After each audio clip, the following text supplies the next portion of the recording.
Die lidwoord. Ons kry twee lidwoorde, naamlik die en 'n. Die lidwoord staan altyd voor die selfstandige naamwoord. Ons kry 'n bepaalde lidwoord. Dit is 'n lidwoord wat na iets spesifiek verwys en 'n onbepaalde lidwoord wat 'n is en dit verwys na iets onspesifiek. Kom ons kyk na voorbeelde. Die bepaalde lidwoord. As ons 'n sin maak en ons sê, sal jy asseblief die koeldrank inpak? Dan bedoel ons dat daar koeldrank is en dit moet net ingepak word. Spesifieke koeldrank. Sal jy asseblief die koeldrank inpak?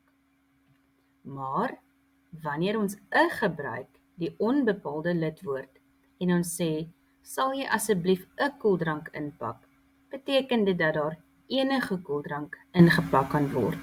Dit is onspesifiek en dus 'n onbepaalde lidwoord.